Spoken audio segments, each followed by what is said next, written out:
पहाड़ों के दामन में बसे एक छोटे से गांव रायपुर की ये कहानी है, जहां की आबो हवा में सादगी और मेहनत रची बसी थी। इस गांव में साबिर नाम का एक नौजवान अपनी बूढ़ी मां के साथ रहता था। साबिर के पास दुनियावी दौलत के नाम पर सिर्फ एक छोटी सी कच्ची झोंपड़ी और अपनी मां की दुआएं थीं। साबिर के वालिद एक मामूली चरवाहे थे जो गांव के एक बड़े जमींदार की बकरियां चराकर अपना गुजर बसर किया करते थे। जब साबिर की उम्र सिर्फ 12 बरस थी, तब एक शदीद सर्दी की रात उसके वालिद सख्त बुखार की वजह से इस दुनिया से रुखसत हो गए। उस दिन के बाद से साबिर की मां ने बड़ी मुश्किलों से उसे पाला। अपने शौहर की बीमारी में दिन रात जागने और मुसलसल रोने की वजह से साबिर की मां की आंखों की रोशनी धीरे धीरे जाती रही और अब आलम यह था कि अम्मा पूरी तरह से देख नहीं सकती थी। साबिर ने बचपन से ही अपने कंधों पर जिम्मेदारी का बोझ उठा लिया था। अपने वालिद के नक्शे कदम पर चलते हुए साबिर ने भी उसी जमींदार के पास नौकरी शुरू कर दी। हर सुबह सूरज निकलने से पहले साबिर उठता, अपनी मां के लिए खाने का इंतजाम करता और फिर जमींदार की बकरियों को लेकर ऊंची पहाड़ियों की तरफ निकल जाता। साबिर का दिल बहुत साफ था और उसके मिजाज में गजब की नरमी थी। अपनी मेहनत की कमाई से पाई पाई जोड़कर साबिर ने खुद की 4 बकरियां खरीदी थीं। उसकी मां हमेशा इसी आस में रहती थी कि उसका बेटा एक दिन अपना घर आबाद करेगा और खुशहाल होगा। लेकिन साबिर अपनी आमदनी का एक हिस्सा हमेशा जरूरतमंदों और गरीबों में बांट देता था। उसका मानना था कि दूसरों की मदद करने से अल्लाह ताला रिज्क में बरकत अता करता है। रायपुर गांव में जहां नेक लोग रहते थे, वहीं कालूमल जैसा लालची शख्स भी था। कालूमल का काम लोगों को सूद पर पैसे देकर उन्हें अपने कर्ज के जाल में फंसाना था। उसने कई बार साबिर की सीधी सादी तबीयत का फायदा उठाने की कोशिश की, मगर साबिर सादा होने के साथ साथ खुददार भी था, इसलिए कालूमल की चालें उस पर काम नहीं करती थीं। एक रोज की बात है, साबिर अपनी बकरियों का रेवड़ लेकर पहाड़ी के पथरीले रास्ते से गुजर रहा था। रास्ते में उसे जमींदार का एक मुलाजिम राजू मिला, जो गधे पर एक बकरी की लाश लादकर कहीं जा रहा था। साबिर ने राजू को रोककर पूछा, राजू भाई, इस बेजुबान को इस तरह कहां ले जा रहे हो? राजू ने लापरवाही से जवाब दिया, अरे साबिर, ये बकरी बीमार थी और अब मर चुकी है। मालिक का हुक्म है कि इसे जंगल में कहीं दूर फेंकाऊं ताकि इसकी बीमारी दूसरों को न लगे। साबिर की नजर उस बकरी पर पड़ी जो राजू के मुताबिक मर चुकी थी, लेकिन साबिर ने गौर किया कि बकरी के जिस्म में हल्की सी हरकत हो रही थी। उसने फौरन पास जाकर देखा तो पता चला कि बकरी की सांसें अभी चल रही थीं।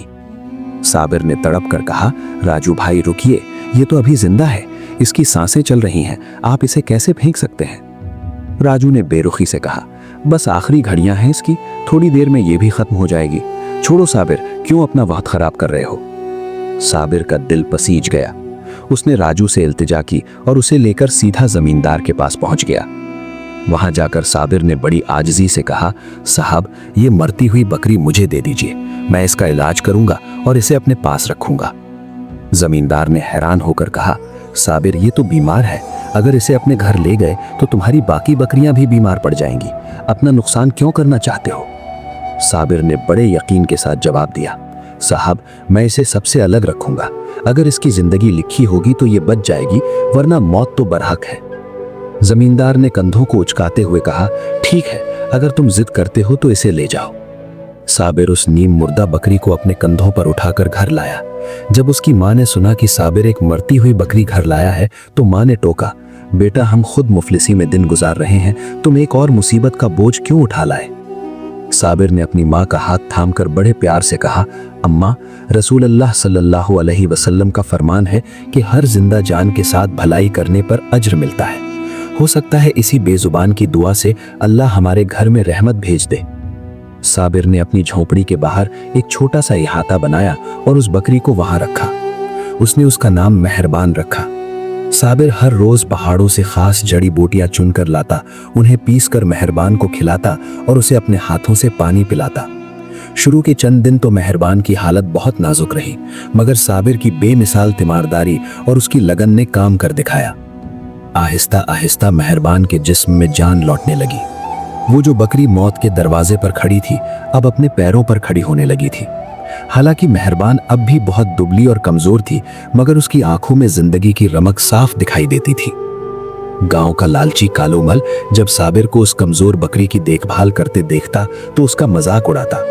वो तंज कसते हुए कहता, देखो भाई, साबिर ने एक लाश पाल रखी है, इसे लगता है कि ये बकरी इसे रातों रात अमीर बना देगी। लेकिन साबिर इन बातों पर ध्यान देने के बजाय अपने सब्र और यकीन पर कायम रहा। वो रोजाना मेहरबान को अपने साथ पहाड़ी पर चराने ले जाता।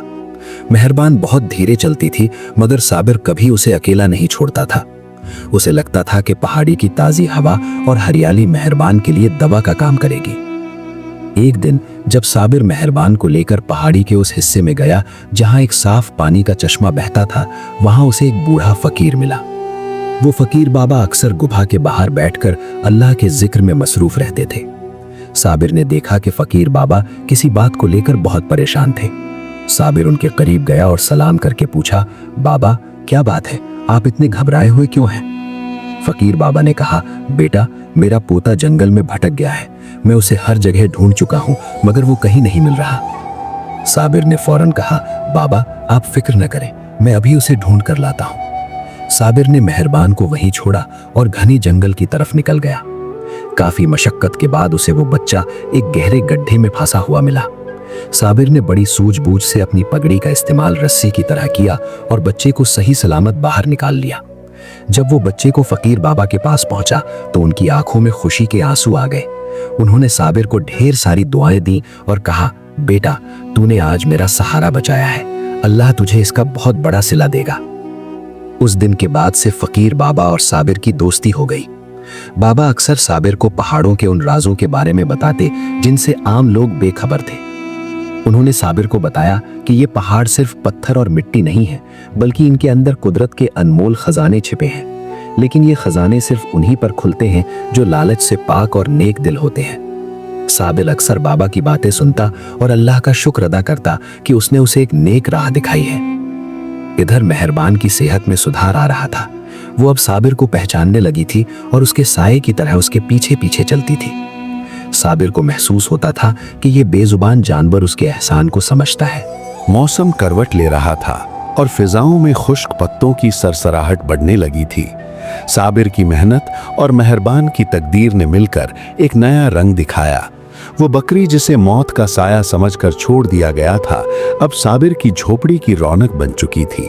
साबिर का मामूल था कि सुबह की पहली किरण के साथ ही मेहरबान को लेकर चश्मे की तरफ निकल जाता। उस पहाड़ी चश्मे के पास की घास बहुत नर्म और रसीली थी, जिसे खाकर मेहरबान के जिस्म में ताकत लौटने लगी थी। एक रोज जब सूरज की सुनहरी रोशनी पहाड़ों की चोटियों को चूम रही थी, साबिर ने देखा कि मेहरबान आज कुछ अलग ही अंदाज में हरकत कर रही है। मेहरबान बार बार अपनी गर्दन मोड़कर एक घनी झाड़ी की तरफ इशारा कर रही थी। साबिर को महसूस हुआ जैसे ये बेजुबान जानवर उसे कहीं ले जाना चाहता है। साबिर ने अपनी लाठी संभाली और मेहरबान के पीछे चल पड़ा। चलते चलते दोनों एक ऐसी जगह पहुंचे जहां इंसानी कदमों के निशान बहुत कम थे। वहां की हरियाली और फूलों की खुशबू ने साबिर के दिल को एक अजीब सा सुकून अता किया। उसी जगह के करीब फकीर बाबा अपनी गुफा के बाहर बैठे इबादत में मशरूफ थे। साबिर को देखकर उनके चेहरे पर एक रूहानी मुस्कुराहट फैल गई। फकीर बाबा ने पास बुलाकर कहा, बेटा साबिर, आज तेरी ये दोस्त तुझे किसी खास मंजिल की तरफ ले जा रही है। याद रखना, परिंदे और जानवर इंसान के खुलूस को बहुत जल्दी पहचान लेते हैं। तूने इसकी जान बचाई थी, अब ये तुझे वो दिखाएगी जो आम आंखों से ओझल है। बाबा की बातें सुनकर साबिर के दिल की धड़कन बढ़ गई। मेहरबान अचानक एक ऊंचे टीले के पीछे जाकर रुक गई और अपने खुरों से जमीन को कुरेदने लगी। साबिर ने करीब जाकर देखा तो वहां की मिट्टी कुछ अलग ही चमक रही थी। साबिर ने जैसे ही अपने हाथों से वहां की झाड़ियां हटाईं और मिट्टी को साफ किया, उसकी आंखें फटी की फटी रह गईं। मिट्टी के नीचे एक बेहद खूबसूरत और चमकदार पत्थर दबा हुआ था। वो पत्थर बिल्कुल शफाफ था, मगर उसके अंदर सुनहरी रगें ऐसे दौड़ रही थीं जैसे सूरज की किरणें पानी के अंदर थिरक रही हों। साबिर ने उस पत्थर को उठाया और फकीर बाबा के पास ले गया। बाबा ने पत्थर को हाथ में लिया और गौर से देखने के बाद कहा, बेटा, इसे सूरज कण कहते हैं। ये कोई मामूली पत्थर नहीं, बल्कि सदियों में मिलने वाला एक नायाब हीरा है। पुराने जमाने में बादशाह अपनी शान और शौकत के लिए इसे अपने ताज में जड़वाते थे। ये कुदरत का वो तोहफा है जो सिर्फ उसी को मिलता है जिसके दिल में लालच की कोई जगह ना हो। तेरी रहमदिली ने आज तुझे इस खजाने तक पहुंचा दिया है। साबिर ने बड़ी सादगी से पूछा, हजरत, मैं इस पत्थर का क्या करूंगा? मेरी सबसे बड़ी तमन्ना तो यही है कि मेरी माँ की आंखों का इलाज हो जाए और हमारे गांव की गुर्बत खत्म हो जाए। फकीर बाबा ने साबिर के कंधे पर हाथ रखा और बोले, बेटा, यही पत्थर तेरी हर जायज दुआ की कसम बन सकता है। तो इसे लेकर शहर जा और वहां के बादशाह को यह तोहफा पेश कर। हमारा बादशाह बड़ा ही रहमदिल और कद्रदान इंसान है। उस तक पहुंचना आसान नहीं होगा, मगर तेरा सच और तेरी ईमानदारी तेरे रास्ते की हर मुश्किल को आसान कर देगी। साबिर घर लौटा और अपनी माँ को सारा हाल सुनाया।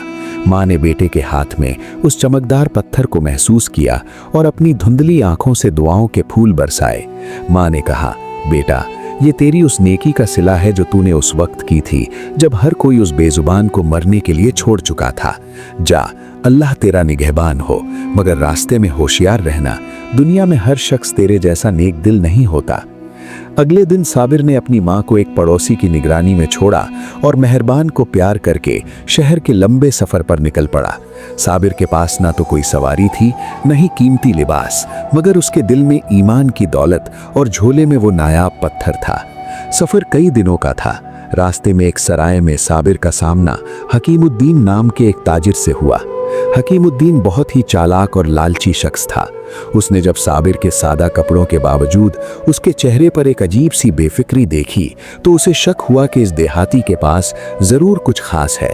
हकीमुद्दीन ने बातों बातों में साबिर का राज जानने की कोशिश की। साबिर ने अपनी सादगी में उस ताजिर को पत्थर दिखा दिया।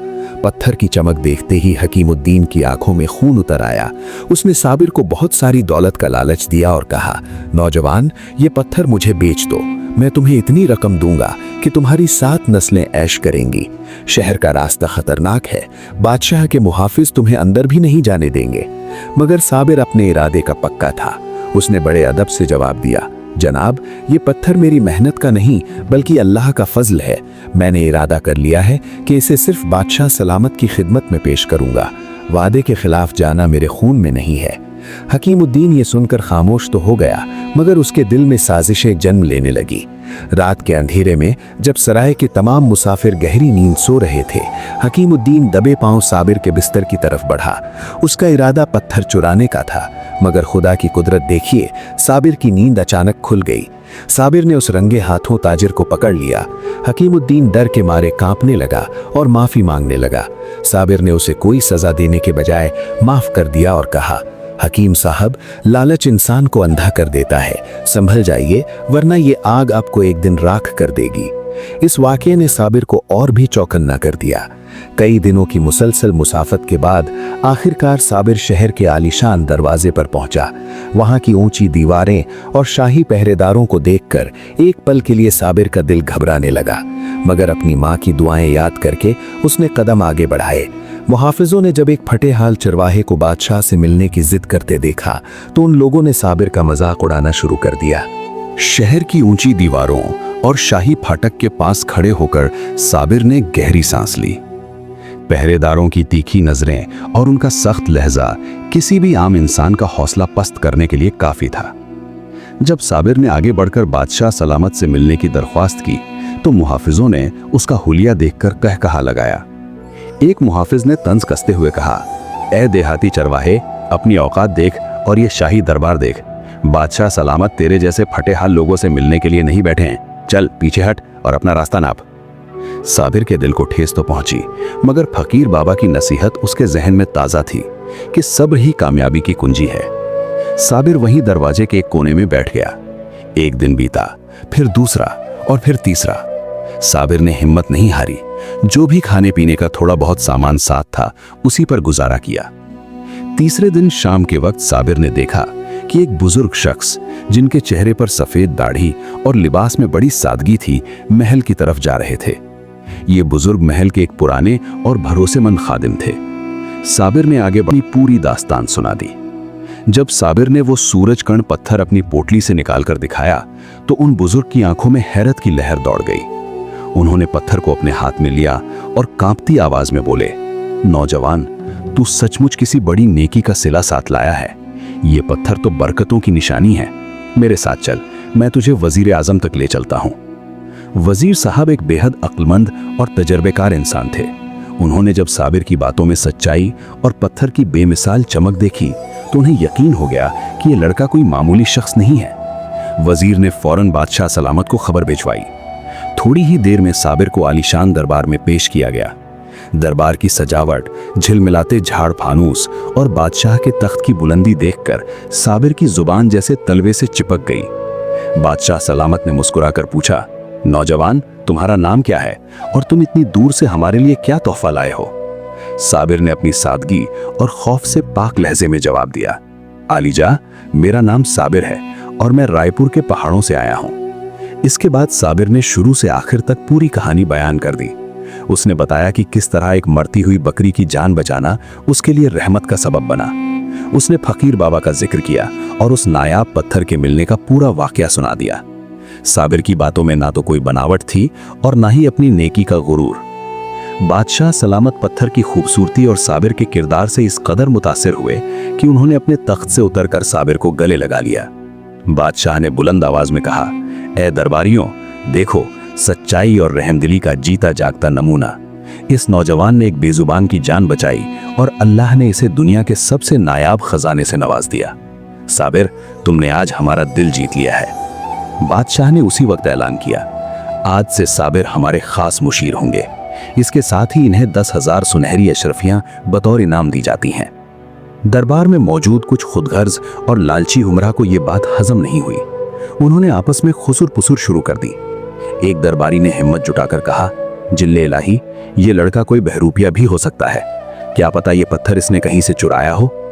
बादशाह सलामत का चेहरा गुस्से से लाल हो गया। उन्होंने गरज कर कहा, खामोश, तुम लोगों की आंखें सिर्फ पत्थर की कीमत देख रही हैं, मगर मैं इस नौजवान के माथे पर चमकती हुई ईमानदारी की रोशनी देख रहा हूं। साबिर की सादगी ही उसकी सच्चाई का सबसे बड़ा गवाह है। साबिर ने हाथ जोड़कर अर्ज किया, बादशाह सलामत, मुझे दौलत और ओहदे की कोई तमन्ना नहीं है। मेरी बस ये आरजू है कि मेरी माँ की आंखों का इलाज हो जाए और मेरे गांव के गरीब लोगों की जिंदगी संवर जाए। बादशाह ने मुस्कुराते हुए कहा, साबिर, तुम्हारी यही बेगर्जी तुम्हें दूसरों से अलग बनाती है। तुम्हारी माँ का इलाज शाही हकीम करेंगे और रायपुर गांव की जिम्मेदारी अब हमारी है। साबिर का दिल खुशी से झूम उठा, मगर उसे इस बात की खबर नहीं थी कि पीछे रायपुर गांव में कालूमल ने कहर बरपा रखा था। जब से साबिर शहर गया था, कालूमल ने यह अफवाह फैला दी थी कि साबिर एक चोर है और वो किसी का कीमती पत्थर चुरा कर भागा है। कालूमल ने जबरदस्ती साबिर की झोपड़ी पर कब्जा कर लिया और उसकी बूढ़ी माँ को वहां से निकाल दिया। बेचारी माँ अपनी अंधी आंखों और लाठी के सहारे फकीर बाबा की गुफा के पास पनाह लेने पर मजबूर हो गई। मेहरबान बकरी भी उनकी मालकिन के साथ वहीं थी, जैसे उनकी हिफाजत कर रही हो। कालूमल का जुल्म यहीं खत्म नहीं हुआ। उसने गांव वालों को डराया कि अगर किसी ने साबिर की माँ की मदद की तो उसे गांव से निकाल दिया जाएगा। वो जालिम ये समझ रहा था कि साबिर कभी वापस नहीं आएगा। उधर शहर में बादशाह सलामत ने साबिर को 1 हफ्ते की इजाजत दी ताकि वो अपने गांव जाकर अपनी माँ को ये खुशखबरी सुना सके और इनाम की दौलत से गांव की सूरत बदल सके। साबिर के साथ बादशाह के 2 खास मुहाफिज और कीमती तोहफों से लदे हुए घोड़े थे। साबिर का दिल अपनी माँ और अपनी प्यारी बकरी मेहरबान से मिलने के लिए बेकरार था। सफर के दौरान साबिर के जहन में सिर्फ अपनी माँ का चेहरा था। वो सोच रहा था कि जब माँ को पता चलेगा कि उनकी आंखों की रोशनी वापस आ सकती है तो उनकी खुशी का ठिकाना क्या होगा। मगर जैसे ही साबिर रायपुर की सरहद में दाखिल हुआ, उसे गांव के माहौल में एक अजीब सी खामोशी और डर का एहसास हुआ। लोग उसे देखकर कतरा रहे थे। तभी गांव के एक पुराने बुजुर्ग चौधरी बरकत दबे पांव साबिर के करीब आए और कांपती आवाज में बोले, साबिर बेटा, जल्दी भाग जाओ। कालूमल ने तुम्हारे खिलाफ बहुत बड़ी साजिश रची है। उसने तुम्हारी माँ को घर से बेघर कर दिया है और पुलिस को खबर देने वाला है कि तुम एक डकैत हो। साबिर की आंखों में आंसू आ गए, मगर इस बार ये आंसू कमजोरी के नहीं बल्कि गुस्से और अपनी माँ की तड़प के थे।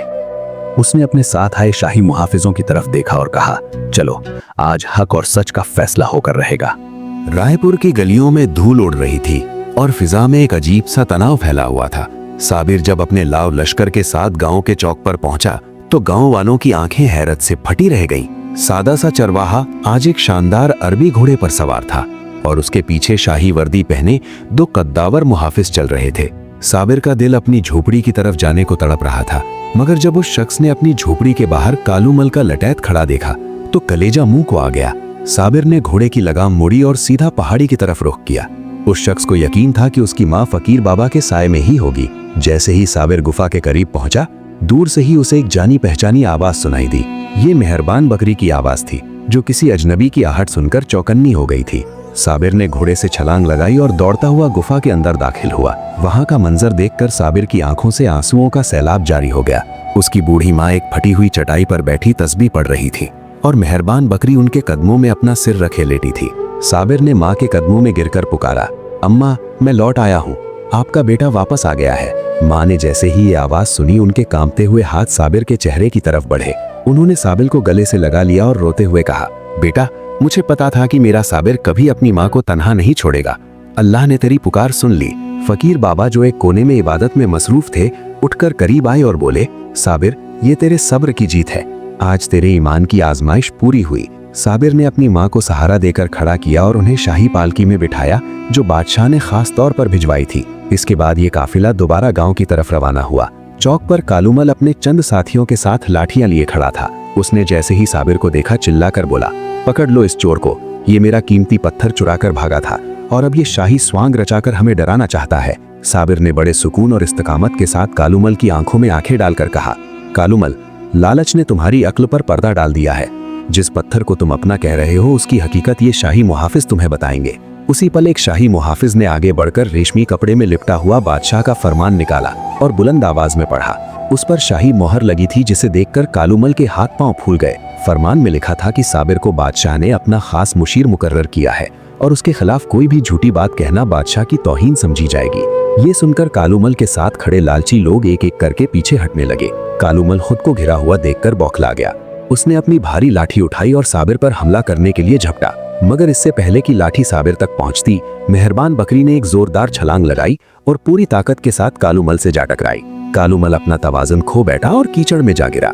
उसकी लाठी दूर जा गिरी और उस शख्स की पगड़ी उछलकर धूल में मिल गई। शाही मुहाफिजों ने तलवारें निकाल ली और कालूमल को गिरफ्तार करने के लिए आगे बढ़े, मगर साबिर ने उन्हें रोक दिया।